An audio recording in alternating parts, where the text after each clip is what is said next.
السلام علیکم ورحمۃ اللہ وبرکاتہ۔ میں یہ بات آپ لوگوں کو سمجھانے کی کوشش کرتا ہوں کہ آپ دین پر عمل کیجئے، سنتوں پر عمل کیجئے، رسول اللہ صلی اللہ علیہ وسلم کے بتائے ہوئے طریقے کو فالو کیجئے، کیونکہ دین اسی چیز کا نام ہے جو رسول اللہ صلی اللہ علیہ وسلم نے، حضور کے صحابہ نے، تابعین نے، تبع تابعین نے جن چیزوں پر عمل کیا ہے۔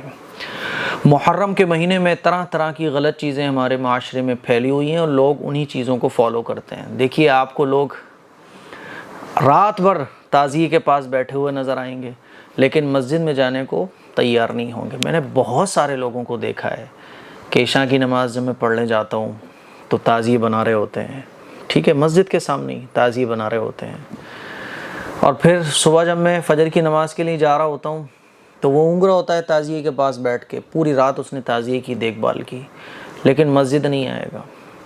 گھنٹوں اس نے محنت کی بنانے میں، گھنٹوں اس نے لگائے لیکن عشاء کی نماز نہیں پڑھی، فجر کی نماز نہیں پڑھی۔ پھر 10 محرم کو وہ تعزیے لے کر نکلے گا اور گھنٹوں اس کو لے کر جہاں اسے جانا ہے وہاں جائے گا، ظہر کی نماز مس کرے گا، عصر کی نماز مس کرے گا، نماز کی کوئی پرواہ نہیں ہوگی، اور پھر وہی تعزیے جو اس نے اپنے ہاتھ سے بنایا تھا وہی توڑ تاڑ کے دفن کر کے آ جائے گا۔ کچھ سمجھ میں آ رہا ہے آپ کے کہ لوگ کسے دین سمجھ رہے ہیں؟ حالانکہ دین جو ہے وہ نماز ہے۔ مسجد خالی، سڑکیں جام، یہ دین نہیں ہے۔ طرح طرح کی چیزیں محرم والے دن چلتی ہیں اور کچھ چلائی بھی جاتی ہیں تاکہ لوگ اصل دین سے دور ہوں اور جو چیزیں دین نہیں ہیں، اسلام کا حصہ نہیں، اس میں لگ جائیں، لوگوں کے عقیدے خراب ہوں، لوگوں کے اعمال خراب ہوں۔ اسی طرح سے ایک نماز چلتی ہے 10 محرم کو، یوم عاشورہ کی نماز، اور طرح طرح کے طریقے اس نماز کو پڑھنے کے بتائے جاتے ہیں کہ عاشورہ کے دن آپ اس طرح سے نماز پڑھو، ایسے پڑھو، ویسے پڑھو، اور لوگ بڑی فکر کے ساتھ یہ نماز پڑھتے ہیں۔ کوئی بتاتا ہے 4 رکعت ظہر کے بعد، کوئی بتاتا ہے مغرب کے بعد، کوئی کچھ بتاتا ہے، سب کے اپنے اپنے اسٹائل ہیں بتانے کے۔ دیکھیے، ایک بات ہمیشہ یاد رکھیے گا، اللہ کے نبی صلی اللہ علیہ وسلم نے جتنی نمازیں مسنون ہیں ساری بیان فرما دی ہیں، جیسے کہ ظہر سے پہلے سنتیں کتنی ہیں، ہے نا، عصر کی نماز سے پہلے کتنی سنت ہیں، مغرب کی نماز کے بعد کتنی سنتیں، ساری سنتیں اللہ کے نبی صلی اللہ علیہ وسلم نے بیان فرما دی، اور جتنی طرح کی نمازیں ساری حضور نے بیان فرمائی۔ حضور کے صحابہ ان کو پابندی سے پڑھا کرتے تھے، اشراق کی، چاشت کی، اوابین کی، تہجد کی، نماز کسوف، نماز خسوف، بارش کی نماز، ہے نا، صلاۃ الحاجت، صلاۃ التوبہ، ساری نمازیں حضور نے بیان فرمائی۔ لیکن 10 محرم کی کوئی خاص نماز ہو جس کو پڑھنے کی بعض لوگ فضائل بھی بیان کرتے ہیں سوشل میڈیا پہ، میں تو حیران ہو گیا دیکھ کر، اتنی ساری نمازیں لوگوں نے بتا رکھی ہیں، تو 10 محرم کی کوئی خاص نماز ہے ہی نہیں ہے۔ آپ نفل نماز جب چاہو جتنی چاہو پڑھ سکتے ہو، کوئی مسئلہ نہیں ہے، لیکن 10 محرم کی کوئی خاص نماز سمجھنا اور 10 محرم کی کوئی خاص نماز سمجھ کر پڑھنا، بس یہی وہ چیز ہے جو دین میں بیان نہیں کی گئی اور لوگ اس کو دین سمجھنے لگے۔ اب بعض لوگ کہیں گے ارے مفتی صاحب اس میں کیا خرابی ہے، اس میں کیا خرابی ہے؟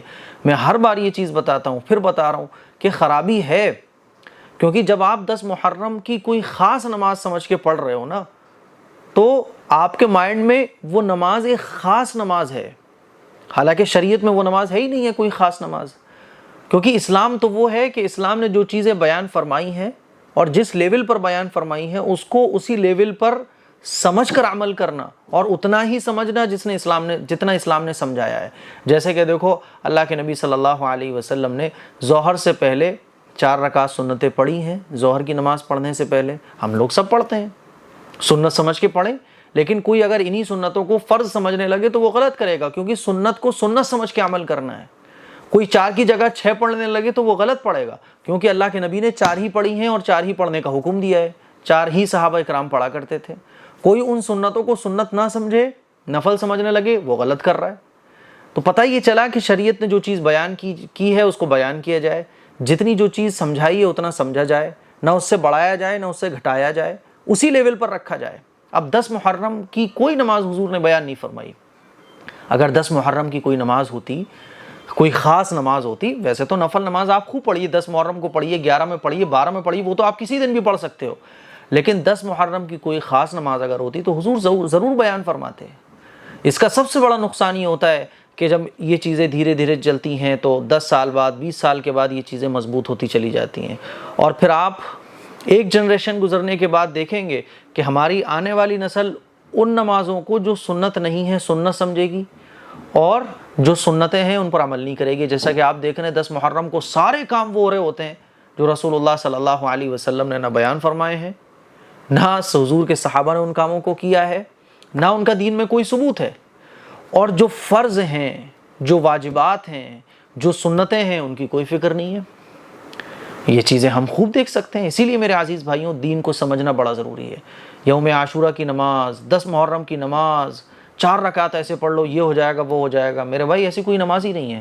اب ایک آدمی مجھ سے پوچھ رہا تھا کہ 10 محرم کی مفتی صاحب نماز کیسے پڑھی جاتی ہے؟ میں نے بولا ظہر کی نماز پڑھی تھی آج؟ بولے نہیں پڑھی۔ میں نے بولا فجر کی نماز پڑھی تھی کہ نہیں پڑھی تھی؟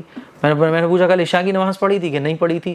میں نے بولا بھائی یہ نمازیں فرض ہیں، فرض کو چھوڑ کے تو آپ کچھ بھی کر لو، کچھ ہونے کا نہیں ہے، کیونکہ فرض ہی آپ نے چھوڑ دیا نا۔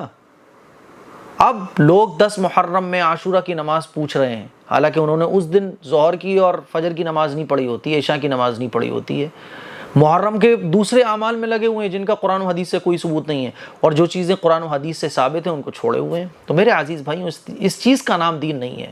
سوشل میڈیا پہ طرح طرح کی جو نمازیں بتائی جا رہی ہیں ان کی کوئی حقیقت نہیں ہے۔ ہاں، آپ نفل عبادتیں جتنی چاہیں اتنی کر سکتے ہیں۔ مجھے امید ہے میری یہ بات جو میں نے آپ کو سمجھانے کی کوشش کی ہے آپ کو سمجھ آ گئی ہوگی۔ اس کلپ کو شیئر کریں، دوسروں تک پہنچائیں۔ السلام علیکم ورحمۃ اللہ وبرکاتہ۔